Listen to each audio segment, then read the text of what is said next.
Welcome, everyone. Good morning, and thank you for being here on the Multidimensional Living Show by Live with the Lights On, aka me, Katy Bray. Thank you for being here today. I am excited to be with our guest, Terri Britt. As you know, I like to bring on a variety of guests so that we can cover a lot of landscape. There's so much to talk about in the world of consciousness, and Terri can add so much to my favorite topics. We're just bringing her on here in a second, but first I want to read a little bit about Terri. Good morning, Terri. You look bright and beautiful. Good morning. Hi, everybody. So I want to read a little bit of your bio. I don't always read them, but I feel compelled to read yours because I find you wildly fascinating. Ooh, okay. It's such a compliment, but I find you wildly fascinating, and there's so much I want to talk about today, including the new store that you and your husband open up, and I'm like obsessed with the pictures. I'm ready to fly out there just Come on. Oh my gosh. Okay. So Terri Britt, former Miss USA, is a love expert, energetic healer, and change agent for women and their families. She is the founder of Women Leaders of Love Global Community and is the host of Terri Britt's Leading with Love radio show, a fantastic show. We'll have all the information you need in the show notes if you're listening after the recording, and I will certainly put them up in the thread today. Terri is the author of several books, including her award-winning one, The Enlightened Mom, A Mother's Guide for Bringing Peace, Love, and Light to Your Family's Life, which won Best Spiritual Book of the Year at both the New York and San Francisco book festivals. Terri's been seen and heard on hundreds of radio and television shows, including Today, Fox, on the record with Greta Van Susteren. Thank you. It's only 9 a.m. here. I'm not that with it yet. NBC New York and Good Day Atlanta. She is a wife, mom, stepmom, inspirational speaker, and former television host. Terri's mission is to guide women off the hamster wheel of competition, stress, and emotional chaos, helping them create lives they love so their families can watch them and learn. And for more information, terribritt.com. That's Terri, Britt, BRITT.com. Again, we'll have all of this in the show notes and on our feed today. Terri, there's so much that you do that really resonates and speaks to me. And that's why I'm so excited to have you on, because I'm also a mother. I'm a stepmom. I call her my bonus daughter. She doesn't feel like she's not mine, but technically she's not biologically. And conscious parenting and the call to action of getting women out of the hamster wheel of competition, and of course stress, emotional chaos, all of those things, but getting women out of competition is so it's one of those things that lights me up so much. So I hope that you're ready to just go all over the place with me today, because Let's go. I feel like I want 3 hours with you. Okay, so getting women out of the wheel of competition, says the former Miss USA. Yeah. I know it's kind of a. I love it.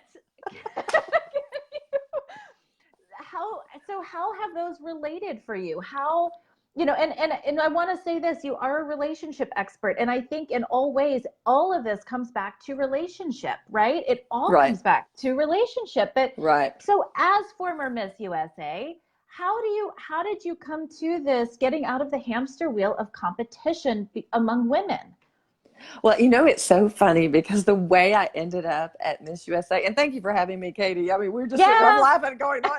But the way, when I went into Miss USA, I had actually gone into Miss Arkansas the year prior looking for a way out of Arkansas. I just felt like there was something calling me, and I felt like I was supposed to be going to Los Angeles.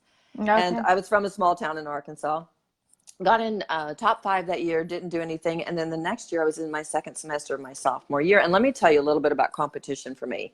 It was always being the best student, always being, the best at everything, the president of this, president of that in school. And I went to college. I was miserable. And my second semester of my sophomore year, I said, no more, I'm breaking the chains. And I left school, which is so against the mode, right? Because I was talking to a friend one day and I said, I hated school. And he says, so don't go back. And I said, I have to. And he says who? And literally there was this thing that washed over me. And I'm like, who's telling me to go back? So I leave school and I'm selling shoes, not knowing where I'm going. Former Miss Arkansas that crowned the girl the year prior comes in. I had short brown hair now, and I lost some weight because I wasn't eating college food, right? And she asked me if I was going to be in the pageant when I introduced myself to her again. And I said, no. I said I was just looking for a break. And she told me about a production company out of Miami that had purchased the Miss Arkansas franchise. So I go into Miss Arkansas. My mom makes my dress. I win. 2 weeks later, I leave for Miss USA. I'm at Miss USA for 2 weeks, almost a month to the day. I win Miss USA. And the reason I won Miss USA is because I did not fit the norm. I talked about drinking beer. I talked about dipping skull on the back of a pickup truck. I had short brown hair. My dress didn't even go to the floor. And that's when I started to understand. It wasn't that I was competing with the other women. It was that we're all just there doing us, right? We're who we are. And it's somebody, only one person can win. Okay. Yeah. Only one person can win in that particular situation. But the way I won that night was by being fully authentic, drinking beer, dipping skull in the back of a pickup truck, and not really trying to be perfect. And so what I learned from that, and it took me a long time to really get it, is that we women, we keep trying to be like everyone else. We keep trying to conform and perform, thinking that's what's going to give us love and approval and let us win at life. And I learned in that moment that by not conforming and not performing, instead just being me, I won. And so this is what women are missing, right? We're missing this. We're all conforming. We're trying to fit into a certain look, a certain mode, and then we won't rock the boat because we're afraid that we're going to mess up and cause people to not love us if we speak our voices. So once again, we're conforming. And when we conform, Katy, when we conform, we move into lack. And that's what people are missing. When we conform, we move into lack. And that's where the competition comes. Okay, so listen, this is what people don't get. Competition comes from when we're suppressing ourselves. When we are suppressing ourselves and not allowing our lights to shine, when we're trying to fit and conform and be like everyone else or do what we think is going to help us win at life, we suppress ourselves.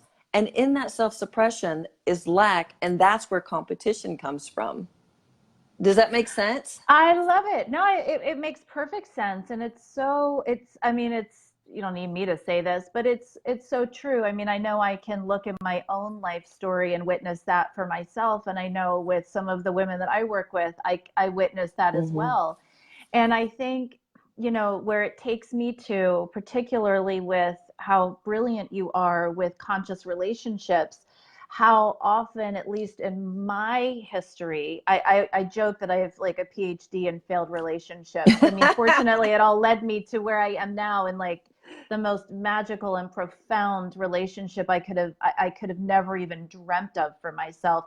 But it took a lot of it took a lot to get here. And I think, a lot of it was because I was conforming. I was, who am I supposed to be?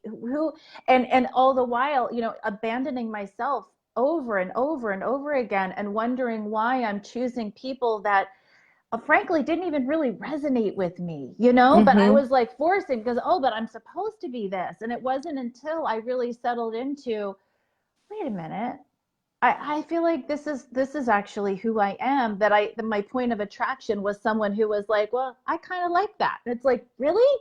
That's pretty awesome.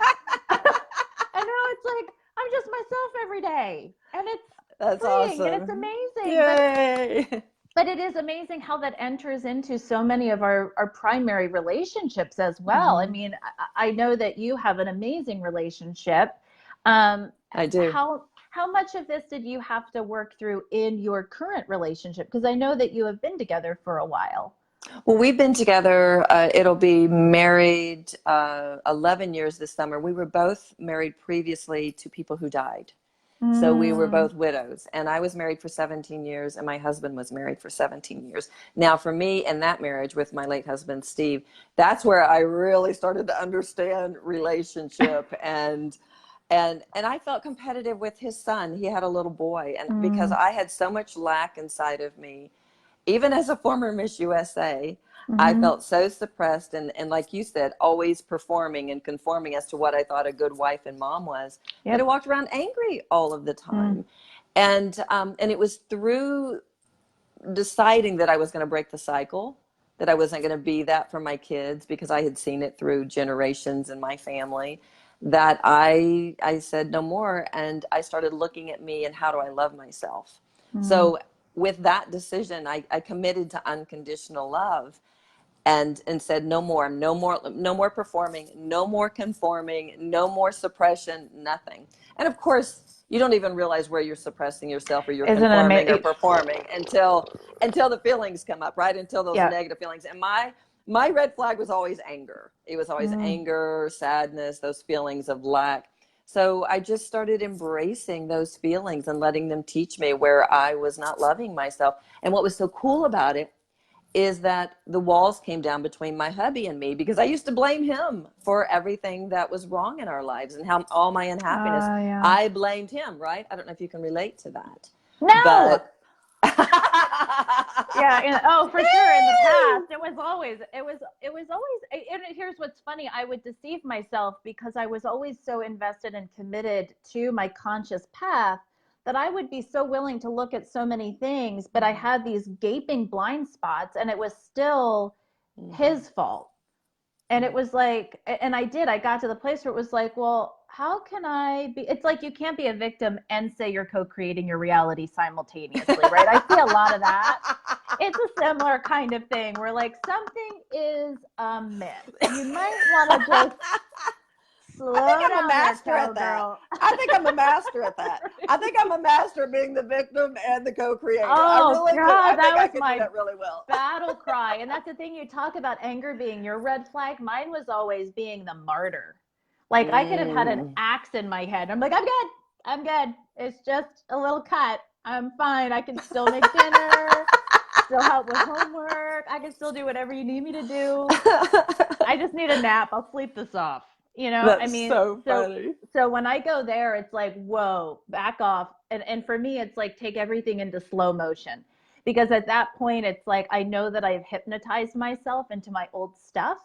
And Yeah. so for myself, and I even tell my clients this, I'm like, go into slow motion, because if we're moving too fast, we start to miss the things that were once so normal, right? And Mm-hmm. once we can sort of slow down and actually observe it, it's Mm-hmm. easier because we're all so intelligent and we're also intuitive. And I think we just need to slow down and give ourselves a minute. Absolutely. I couldn't agree more. And that's what happened for me as I became the observer of my life. I observed, Mm, where am I angry? Where am I struggling? And really loved and nurtured that. For me, it's always talking to the little girl inside of me and asking her what's yeah. hurting, what's going on inside of you. And it was interesting because with my late husband, we really created this wonderful, loving relationship, because at one point it felt like we were falling apart because I was Mm, angry all the time and pointing fingers. But when I made a decision to heal, we got to this place where he learned he didn't have to caretake my feelings anymore. I didn't have to caretake his, but that we could be sounding boards as to what we were learning. So mm, for me, it was about becoming this, the intention that we're both moving into unconditional love, so we can be that, hold that vibration for our family. yeah. And so with that intention, it no longer was a place of going, you're the person who's causing my problem. It would be, wow, I'm really reacting to this situation. Let me go within, and then be Mm-hmm. sounding boards for each other. And what was so cool about it is when he passed away, Charlie, my husband now, came into my life the next day. He showed up on my doorstep and he said, let me support you through this. And I didn't even really know him. He lived in my neighborhood. His daughter was on my dance team, on my kids' dance team, but I'd had maybe two hello, how are you conversations, that kind of short, sweet Mm-hmm. conversations over the years. And so we have the same kind of relationship. It's, I'm working through this. this is what I'm struggling with. I'm reacting to you. Mm-hmm. But I know you're not the culprit. You're in a spiritual agreement with me to walk through this. And so we become sounding boards for one another. And it is such a cool place to be, to have a spiritual partner. I don't know Yes. if, I don't know. Do you have that in your life? Do you have that spiritual partner? Absolutely. Yeah, I mean, so Zeb and I, we really are blessed to be able to talk about whatever it is that's coming up. And I think the place that I always go to, it was even just like a week ago, we had a heated situation, which we don't actually have all that often. Mm-hmm. Um, but but it was like I always know that if something is coming up for us, that we both are allies and we both want the same thing.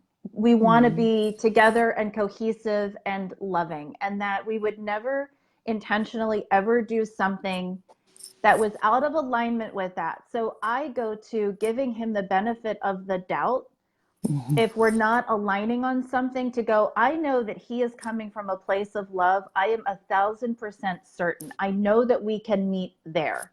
Yeah. So knowing that, how can I put myself in his shoes? There was something going on my end that really hurt him. Mm-hmm. And I wasn't connecting to it at first. It wasn't clicking for me. And so I heard what he said and I wanted to be with it. And then I really had to reflect. He went for a walk and I was like, oh. So I learned in our relationship to never go to that. I don't like always and nevers, but to stay out of that adversarial place that I always used to go to. It was always about me protecting myself, or Oh, there was some yeah. kind of adversarial, like Yeah. opposing force. And with Zeb, I don't feel that. It's like, I know that we have this and we want to be here. So Mm-hmm. let me start there. And that does so much. It does. I love that too, because I know that Charlie and me we're both in that space of our commitment is to putting God first. And for us, God first is unconditional love, honoring and loving the Mm-hmm. way Mm-hmm. each of us was created, right? So for Yep. us, it's like, we are here to put God first. So sometimes I may say something that you don't agree with, but I have to honor this, and then we can talk about it. And then Mm-hmm. and then if you do get what I call lit up, like it sounds like Zeb got lit up with you the Mm-hmm. other day, right? Mm-hmm. He also has to look at what was your intention. So Mm-hmm. if I get lit up by my partner, it's not my partner's job to rework and how he treats me, because I Right. know he's Right. coming from a space of love. For me, it's my job to go in and see what's triggering me, Mm-hmm. because Yes. I, just like you said, both of our intention is to be loved, to be Yes. unconditional love. So if he's triggering me, I can't expect him to go change the way he is, especially if, Mm-hmm. I mean, if he did it maliciously or if he was in a moment of anger, then yeah, you have to look at it. But if I Right. just said something and there was no intention, it was just something that Mm-hmm. triggered him, it's not my job to change. It's his job to figure out what's going on inside of him that's causing the trigger in the first place. Yeah. That's our perspective. Yes. Oh yeah. I'm so aligned with that. Zeb and I both practice that. Mm-hmm.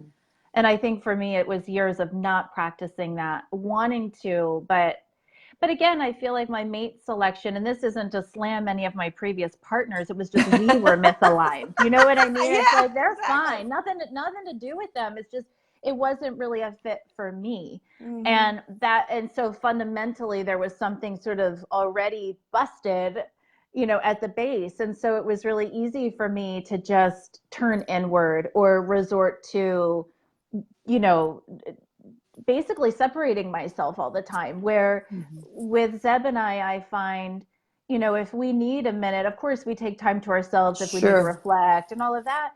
But it's so that we can make sure that we come back together, and it just makes us bond even more, because Mm-hmm. we both are really invested in evolving and growing and being present and connected in our relationship. So we always do want to sort of come back together, and use it to our advantage, use it as fuel. Oh, I agree completely. So completely. It's so interesting because I was doing this walk long before Charlie did. When I met Charlie, his wife had committed suicide. He had been in a couple of crazy relationships after that, and luckily when we connected, he said, he always joked. He said, I got to the place that I was just going to get my daughter through school. I was going to move to my farm in Alabama, and if I needed sex, I was going to go hire somebody. So can't blame the guy. I got it. He was done with women. I think I've been there. He was done with women. And so, but we always laugh about that. And then I came into his life, and I'm like, I'm probably the craziest one of them all, but at least I'm honest about it. At least I'm honest. So with him, he said to me one night, we were just talking. This is when we were just hanging out as friends at first. And he said, I can only be me in a relationship. He said, I was trying to be the perfect husband for 17 years, and then she killed herself. He said, so I can only be me. And of course I was going, yay! I was so excited, right? But what was interesting is it's easy to say that, but if you don't have the tools, and if you don't know how to go in and look at where am I in my dysfunction, especially in a relationship, because Charlie came from a relationship in his family. His dad was an alcoholic. His mom was a workaholic, and he was kind of a latchkey kid. So he didn't understand a healthy relationship. At this point, I was had been in a healthy relationship with my late husband, and then he died of a heart attack. So with Charlie, even though he was saying I could only be me, he didn't really know what a healthy relationship was. I mean, he did consciously, and he knew it, like the thought, but he did not know it, how to live it. So it was kind of a trial and error. He was his daughter, because he had been trying to protect her for so long because her mother had committed suicide. He was overprotecting her, not helping her get her wings, where my kids, their dad had just died, but I was still helping them, if you want something to eat, go fix yourself something to eat. I'm not going to stop everything and do it for you. Yeah. Especially if you're capable of going in and making an egg sandwich for lunch, right? I'm not going to do that. If I feel like doing it, I will, but I'm not going to do it just because I think that is what love is, because that's not what love is. And so anyway, so there was some dysfunction there, and he will tell you that it was like ripping the skin off of his arm to become a healthy parent, and then healthy with me too. And it was interesting because a couple of years ago, he said to me that he says, I knew you loved me. He said, but until you taught me to love myself, I couldn't receive your love. So think about that. That's so beautiful. as I loved myself as a woman leader of love, as I committed to that, I encouraged him, because if you're in that commitment to loving yourself, you know how profound it is. Energetically, you attract beautiful things to your life. Well, when you're in that space and you're not in a space of self, because if you're suppressing yourself, you're going to expect everybody to suppress themselves, right? If you are in lack, you're going to compete with them. I used to compete with my late husband in the beginning. I would compete with him because, here I was, this former Miss USA, but he was this big, massive man, and he'd walk into the room and I felt like I was his shadow. So in my mind, I was like, I wanted to be seen, heard, and valued, right? Yeah. And so there was a sense of competition, even with my husband. Yeah. And then with his son, I felt competitive because his little boy was getting the attention and I was in lack. And so with Charlie, my husband now, I had to explain to him that I'm loving myself and I want you to love yourself. And then let's connect that way. And so we have this amazingly passionate relationship that, and I'm not going to say that there hasn't been competition that's come up, because he can be overprotective of his daughter, which is sort of a father-daughter thing. But there is still that little dysfunction that comes in sometimes. And I'll have to say, well, why is it that you always want to protect her? And what about my feelings? And I had this situation happen this last summer. And hold on a second, something's on my screen, get rid of that. Where I wanted to create some boundaries. Yeah. And because she moved home. She's in her mid-20s and she moved home. She'd gone through a breakup, which was great. It was fine.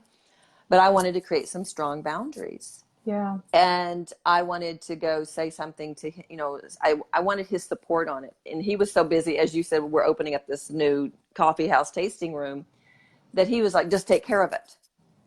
And the little girl inside of me felt completely unsupported, unprotected. And then that's when my old anger stuff started coming up. And then I finally realized, wait, I'm making his feelings matter more than my own. I'm giving him more power than I'm giving to myself, because this is the way I feel. I just need to create boundaries. I know better than this, right? But because he wasn't giving me that full 100% support, I was negating my feelings. And that's what a lot of us do. A lot of us women, we negate our feelings because, I don't know about you, I was raised in a family where dad was God. Dad got the last say. And so that's the way I was raised, that the man has the last say. So for me, if you look at our society, how we women perform for men, our bodies, we're judging our bodies, how we look, we're competing with women because we're wanting men's attention, right? We're making men God. Yep. Seriously, we are making men God. And so if we do it in our homes, we do it with our sons, if we do it out in the world, we're going to feel less than. We're not going to feel enough.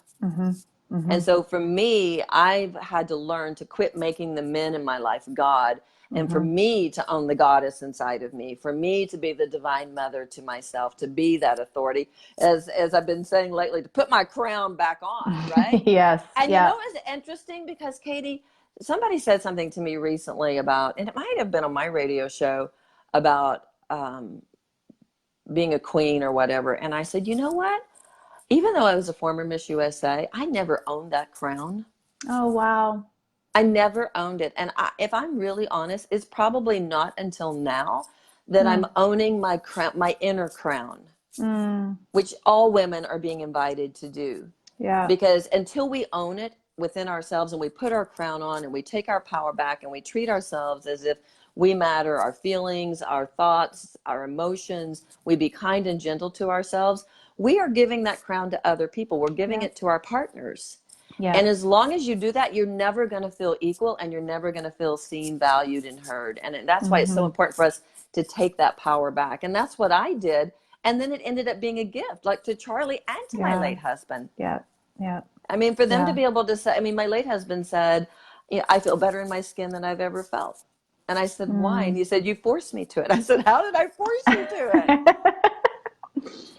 And he says, when you quit caretaking me to love yourself, he said, it forced me to find myself, and I feel better in my skin than I ever felt. And what a tremendous gift, right? So when we put our crowns on, when we love ourselves and we become the queens of our lives, it lets them become the kings of their lives. But we're partners. I love that so much, because that's actually where I wanted to go next. Because I do think, it's the old adage, we teach people how to treat us. And I feel like that saying needs to go on steroids as women in relationships, right? Because we are so quick historically to comply, to just yield, and to be what we need to be, or what we think others need us to be. And in that, unconsciously, we're really robbing other people of stepping into the fullness of who they are. And absolutely. One of the things that I see often in my practice, I would imagine you see this with your clients and your guests and conversations that you've had, are the women in particular who feel as though the man in their relationship, I do see this more in female-male relationships, but I have seen this in female-female relationships as well, where their partner is maybe not where they are on their path. They feel like maybe they're a few steps behind, or however they would say it. And I feel like I understand why it's easy to go to that place, like, well, they're not where I am, or whatever. But at the end of the day, I feel like, we attract the exact people so that we continue to master ourselves.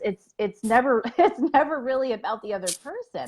We master ourselves, and as we put the focus on ourselves and we show up and we're wearing our crown and we're being in that place, the more it's just energetically, just by nature of being in the power of example, giving that person the invitation to really step into that within the relationship. They can accept the invitation or not, right? I mean, it's like not really our business. Whether it's our desire is another conversation, but it's really not our business. So I love that you're talking about really owning it and aligning and being present to our power.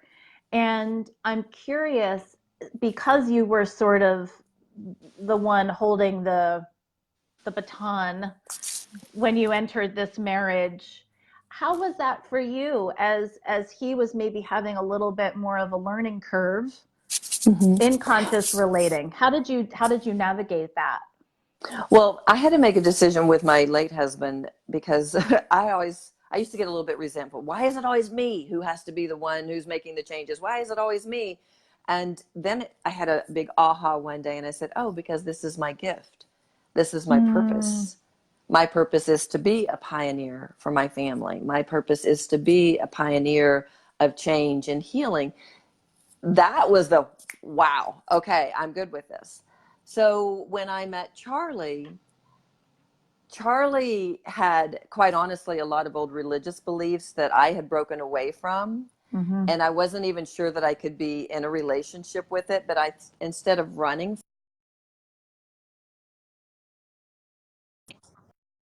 to see how I can embrace him, his beliefs, and just see what happens. Well, then one day I was walking through some grief because of my late husband's death. And Charlie started talking to me. At him going, who is this man? Because even though he doesn't talk the lingo and he doesn't know all the spiritual stuff and everything about energy, he is completely open and allowing this energy to speak through him. So that was, my blinders had to come off on that one, right? Yeah. Because I had to start, I had to really get out of my mindset that just because you are this way right now doesn't mean that you don't know a higher spectrum. And so through the conversations of some of the things that I felt and he believed, it was like I was so strong in my beliefs now that it didn't matter what he believed. So I was allowing him to be on his journey. And I saw this man who was so joyful and who was so playful that I knew I had things to learn from him as well. Even, you know, he to this day, he says, oh, you're so much further along on your journey than I am. And I'm like, well, no, I'm not. You know, he's pretty masterful when it comes to being joyful and playful. I learn a lot from him. Yeah. So I think, you know, and it was interesting because I had Ariel Ford on my radio show, and she's kind of like the Cupid of consciousness and relationships. And she was saying, you know, the biggest issue with spiritual women and attracting a man is they want a spiritual man. And she says, that's the worst thing you can do, because you want somebody who's strong and who can, you know, right. who can share with you and you can talk. And I don't know if that's the case. I mean, because my husband's very spiritual now, but I don't think we have to. It's just more how do they live their lives daily? Yeah. Are they joyful? Do they have purpose? Are they kind? Are they compassionate? Do they hold the values of a conscious person, even though they may not be talking the lingo or every single day doing the inner work? I mean, he does now. He pulls his angel cards every day. He meditates, but that was something that he grew into. Yep. Right. Yep. And I don't know. I think for me, because my little girl inside of me knew I had her back, because it's that little girl, that wounded child who feels like, oh, you're going to get me in this relationship and it's going to be bad, or I have to put my defenses up. I just kept loving her, so she felt protected and nurtured by me. And when I felt like I was afraid, I'd say, what scares you about this? And I just kept committing to loving her, releasing information that I had taken on in my lifetime and past lives that said, you have to suppress yourself, right? And so as the more I loved myself, I loved him through his process. Yeah. And now we have the most passionate, loving relationship. It's really, really powerful relationship. Yeah, I'm so blessed. See that. Yeah, I can see that. I love that. I love that for you. And I have the same, and there's nothing like it. You said something that I really appreciated that I want to play with a little more. That now, now he'll be pulling his angel cards and things like that. I notice that, I'll use Zeb and I as an example again. Zeb and I have very different ways, for the most part. I mean, some things we do similarly, but we have very different ways of showing up in our conscious work, in the work that we do on ourselves. And for you, it's loving that little girl and making sure that she feels safe. And in my humble viewpoint, when we do that for ourselves, they could be juggling on the street corner because that's how they process whatever they process, and that's perfectly fine. Right? So I feel like one of the things that had to fall away for me, and I see this with clients all the time, having to sort of do their work around this, is not creating meaning or assigning meaning based off of our projections of what someone is doing or not doing. And also not making what they do or don't do, it doesn't have to look a certain way. That we all have the ways that we are called into being the fullness of who we are. And if there needs to be healing, whatever that is. But I feel like one of the most important things in a healthy, passionate, magical relationship like you and I have is never asking the other person to be something they're not, or to show up in ways that are incongruent with who they are.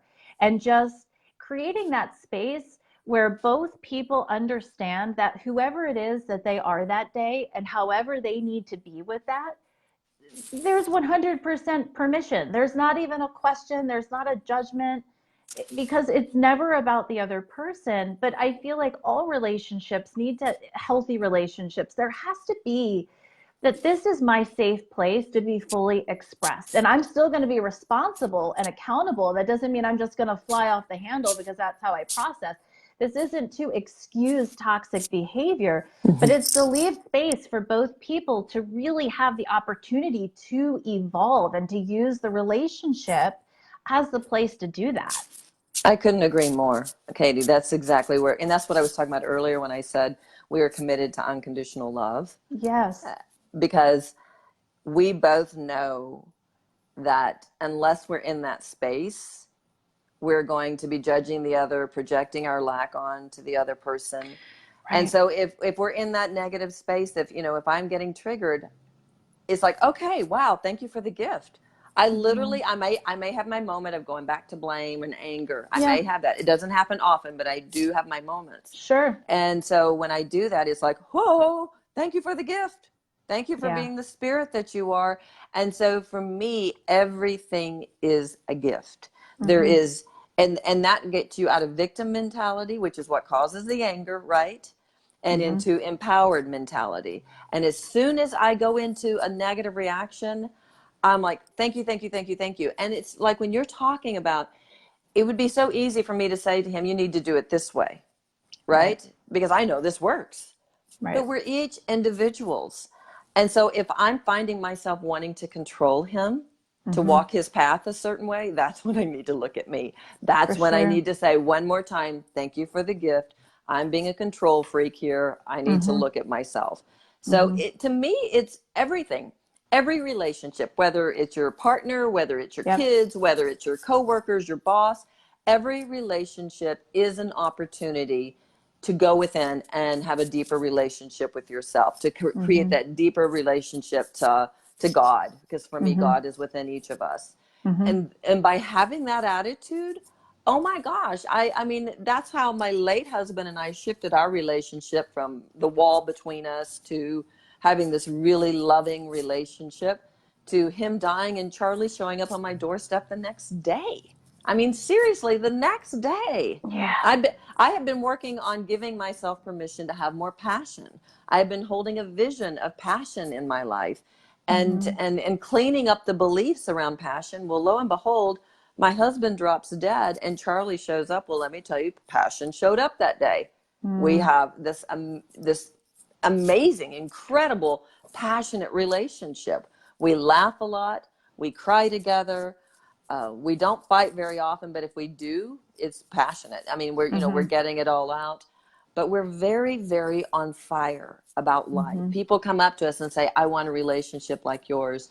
And I think about that, Katy, because I think about how I used to be in my relationships with Steve, my late husband, and in my younger years, how I gave up everything. I mean, even the night of winning Miss USA, I sat in the hotel room that night and contemplated giving the title back, if you can imagine.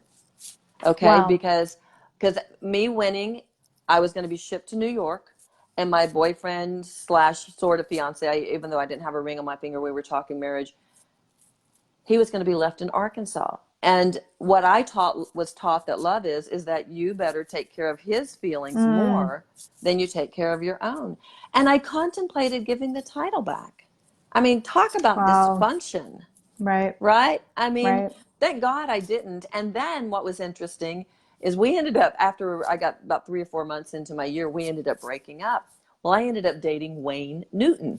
And okay, so Wayne at that time was one of the top entertainers in the world. He was in his heyday. I mean, he was 40, I was 20. We started dating, and the Miss Universe organization, they're the ones who own Miss USA and Miss Universe. They told me I couldn't date him because he was estranged from his wife, but not divorced. Oh, wow. And I told them they could have the crown. They threatened to take my crown away. And I said, take it. So again, here I was giving up everything that was important to me. That's why I'm saying I don't think I ever really owned the crown. I never really owned it, because I would give everything up so that the other person would be happy. And that's not healthy. That's not love. That's dysfunction. That's codependency. You know? Yeah. That's really powerful. Yeah. I remember when I first started dating him, even though he had a lot of healing to do, and I became the one with the flashlight that was the leader of the family, you know, with the machete and stuff. Yeah. he gave me a book because he and his ex-wife were in therapy, and then they had split. But the book was called Do I Have to Give Up Me to Be Loved by You? And it was by Dr. Margaret Paul and Dr. Jordan Paul. And they had been married, and then they split. But it was kind of the tone for everything in all of my relationships. Do I have to give up me to be loved by you? And for many, many years, I believed I have to give up me to be loved by you. But that's not love. That's dysfunction. Yeah, I mean, honestly, that sounds like my life story, to the point where when I started to recover from that, I was so unclear about who I was. Oh, yeah. There was so much about myself that I didn't know. Yeah. You know, and I mean, I imagine, there's still things I discover about myself on a regular basis, but not like that. It was questions like, you know, what's your favorite this, or what's your favorite that? It was like, it could take me a century to even answer that question. And I had been so programmed for who do you want me to be? And for me, it was a lot of my just family of origin stuff, right? I mean, it was definitely a lot of that. I was the hero. I was the caretaker. I was the definitely don't rock the boat, because there was a lot of other chaos going on around, right? So it was like, I don't want to be a part of that. I need to fix it. So I was like Little Miss Fix It, right? So like I knew I could tell you anything about everyone else, but about myself, no. And so it's interesting it's such a cathartic, gut-wrenching, beautiful process to go through to learn about who we are. But there's no way that I could be in the relationship that I am now without having done that. So we also hear like, oh my gosh, I really want what you guys have. And it's like, I definitely understand that. But it's like knowing yourself and knowing how to hold your center is a big part of that, because there was a while I felt like, okay, I know myself, and then right off my center, right off. I was still so much a novice that I couldn't really hold it. And so for me, it's about holding it not without some flexibility, because I can lean in and all of that, but I know who I am and I know where I stand. And that's very grounding, but I feel like it also helps create that self container, because you're dealing with two people who are pretty clear about who they are and where they stand. And so that for me eliminates the competition. It eliminates that. It eliminates the fear that I used to live in, because my life was all about fear. Like, Oh, I was so whoa. jealous. I was so jealous. I was jealous of other women. I just always expected that. I mean, I remember the day that I got married to Steve, and I was 28, and I started shaking right before I walked down the aisle. Now, you might think that it was shaking because I was nervous about getting married. No, I was shaking because I finally realized this man loved me enough that he wasn't going to leave. Oh, wow. Mm-hmm. Yeah, big shift in Wow. consciousness that day. It's like, wow, I am lovable, because I didn't feel very lovable. So I was Mm-hmm. always angry. I mean, my boyfriend in college, the one I was with when I won Miss USA, I put his fist in my fist in his kitchen window. I mean, I would get so jealous and so Mm. angry because Mm. I remember one day I was sitting at the beach as I'd started on my spiritual journey. And I remember thinking about my friend who had all this stuff happening that seemed really cool. And there was a little bit of, I don't know if there was jealousy, but there was definitely some, I was envious. And I remember asking, I was like, okay, God, why is she the chosen one? Mm. And I heard very clearly in my ear, because she's chosen to be chosen. Mm. Mm. And I went, what? And I heard again, she's chosen to be chosen. And I realized in that moment that I always chose everyone else over myself. Mm. So in that moment, I visualized little Terri, and I had this little blue ribbon that said #1 on it. And I pinned it on her shirt Oh. and told her, I love you. And from this point forward, I've got your back. I'm choosing Mm. you.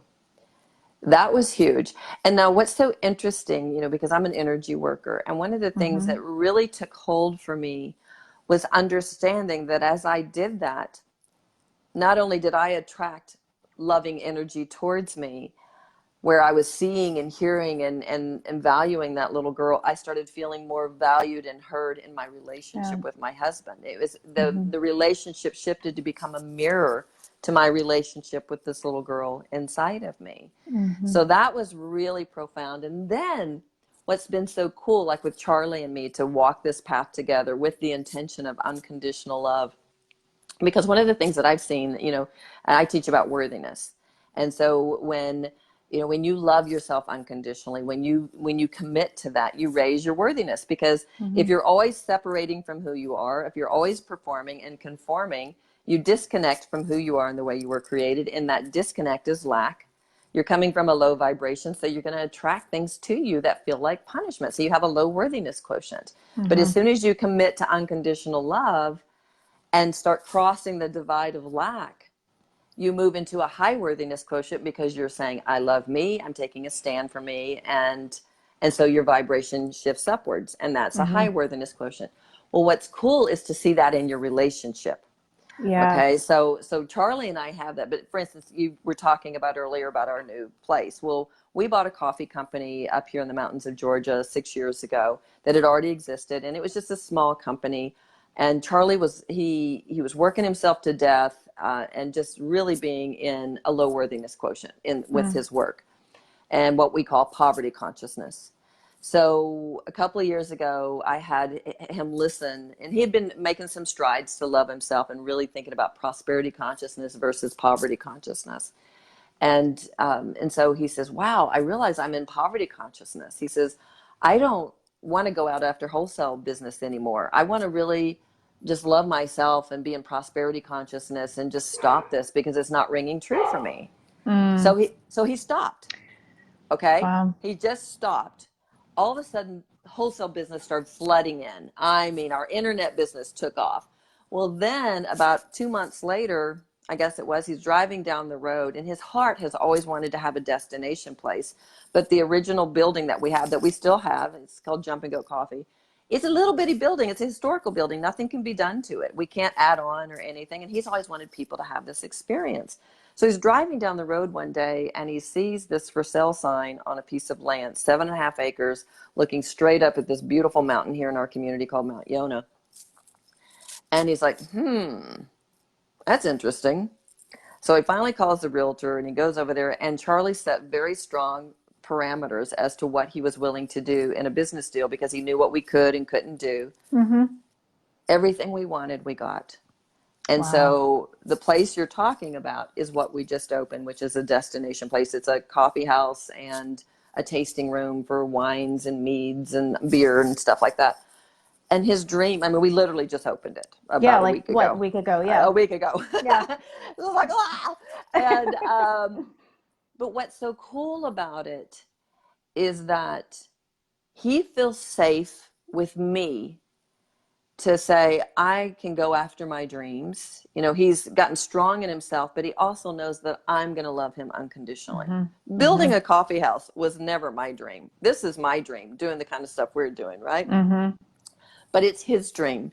And there were times when it got scary, because there's a lot of money that's being invested. And, you know, I've worked a lot around money issues. I still work with money issues. You know, it's things that I work through. And I had to go, whoo, this is lighting me up a little bit. Okay, let me take a look at this. And so it would take me deeper. A lot of people, I've worked with people in relationships where one will say, well, you do what you want to do, but don't rock the boat. Don't change anything. Don't mess up our nest egg. Don't do this, because they're in survival mentality. So what they're doing is they're telling their partner, don't be in alignment. Don't love yourself. Go stay in poverty consciousness, stay in lack, instead of, yes, let's go after the dreams. Let's help you move into prosperity consciousness, and let's help you move into a high worthiness quotient. When you love yourself that way in your relationship, you become that messenger for your partner. But if you stay in lack, if you don't put your crown on, if you are not really coming from a space of, I know that as I love myself, miracles are going to show up. If you're not in that space, you're going to be suppressing your partner too.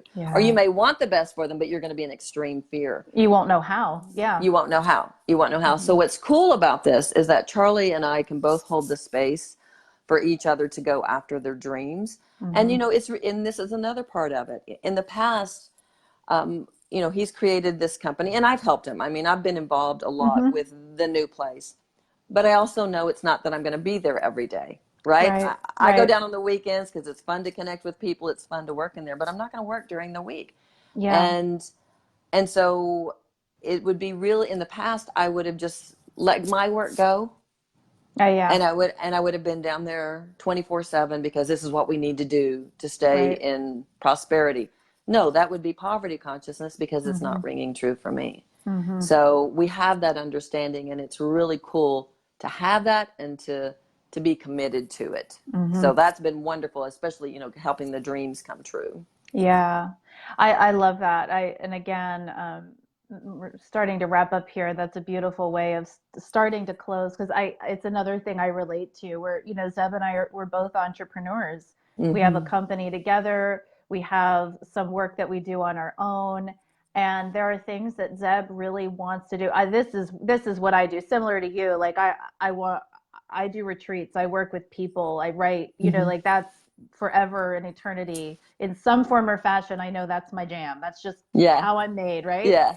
And for him, he has some really brilliant inventions that are like world changing. And so, you know, supporting him in having the relationships that he needs, and, you know, knowing that there's capital raising involved, and there's so much involved in that, and just being like, go baby, go, like 100%. And however we as a couple need to support that is what we do as a couple, that your dreams are so relevant to our relationship that our relationship will hold that space and be that foundation for you to launch off of. And that it fills me up that we can do that for each other, because he's a huge support with me in the work that I do. So he does that for me every day. Yeah. But it is truly a gift to Yeah. be in that space. I agree completely. And you know, what is so exciting is to see someone who's passionate about life. Yeah. I mean, to be in a relationship that's flatlining is not fun. Oh, no. That's why we have a divorce rate that's off the charts, right? Right. Because people are not in their truths, they're out of alignment, and Yep. they're performing, they're conforming, and Yep. they're not happy. So when you're Yep. coming from a space of I'm in alignment, I'm in my state of passion, I'm living life full out. Ooh, there is nothing that is more exciting than that. Yeah. So true. So true. So I would love to hear just a little bit as we're starting to wrap up. I know you have some fun things going on. I'll make sure those are in the show notes and also in our thread for the show Sure. today. But I would love for you to just tell people what you're up to, how they can contact you, Sure. who do you love working with, like just all that good stuff. Well, I love working with women. Now I have some couples that I work with, but because it all comes down to the relationship with the self, right? Mm-hmm. And so I really love working with women and helping them put their crown on, to take back their Yeah. power, become that Mm-hmm. divine mother to themselves. My community, as you said earlier, is called Women Leaders of Love. I And love that. I have a free ebook that I'd love to give everyone because I think it's so powerful. Fantastic. It explains why we need to love ourselves. It's called Women Leaders of Love, how to end the number one massive mistake women make and unleash your Love greatest it. act of service. And it's really explains the energy and how not only our families are needing this, but the world needs us to make this shift, to really Yep. step up right now. And it has 3 meditations that come with it. And it's called my Worthiness Quotient Breakthrough Bundle. It's about really raising your worthiness Yes. so you become that vibration that attracts the things you want. So you can get that at terribritt.com/leaders. And then my radio show is Terri Britt's Leading Yeah. with Love. Yeah, you were on it. And I it was was on so it, and much. it's live. So Yeah. live shows are always fun to me. That's actually why I Yeah. like to do this. And then we put it through iTunes and all that. But it's like, I love live. Yeah, it's so much fun. I love Yeah. it. And I got this download last year, about a year and a half ago, and I woke up and it said 7 radio show, and I looked up 7. It says Awakening the Collective Consciousness, Spiritual Awakening. I was like, oh, and I was just looking at radio, different formats, and one that I zeroed in on didn't tell a soul that night. The owner, who I'd never met, never had a conversation, didn't know existed, sends me an email and says, have you ever considered doing a radio show? Because my background's in television. I was like, okay, the universe is saying, do a radio show. And that's what I talk about when you're in that worthiness, the things that just pop in are so amazing. So I love doing it. And you can listen to that on Thursdays. You can just go to my radio page at terribritt.com/radio and listen to it at Thursdays at noon Pacific, 3 p.m. Eastern. And you can hear it on iHeart, iTunes, and Spotify. And then I have Facebook Live on Tuesdays for my community. Actually, we're changing it as of next week to Wednesdays. And cool. It's and you can go on the Women Leaders of Love Facebook page and check it out. But you and I are so in alignment, Katy, with what we're doing. And and I have to tell you, when you came on my show, the women just loved you. I had people telling me, I think one of my coaching clients, has a session with you today. Yes. And then we have a session tonight, and I love that, that we can support each other. And that's the beauty Definitely. of this, right? Yes. Yeah. No competition, but support. No competition. Yeah. I mean, it's like, it's also complementary, and it all fits and it all works. And, people will get certain things from you that they wouldn't necessarily get from me, and vice versa. It's like everybody just has their unique offering. And yes, I love that. And I love living in that space because it feels good. Yeah, it does feel so good to be in that space of not looking like I'm not enough and you're more than enough. No, right. we're all enough, right? Level playing field. Yep. Yeah. Yep. Thank you so much. Thank you for being here. I'd love to have you back on some more because I love riffing with you. I love chatting with you. And I know that everyone listening just got so much from hearing your wisdom. So thank you, Terri. Thank you. I love it. And you guys, thank you so much for being here, because you're courageous women leaders of love, or men leaders of love. I don't know who's listening. But thank you for being here and listening. I really appreciate you giving me the opportunity to share my voice with you. Thank you. All right. Well, until next time, have a great week, everybody. Bye.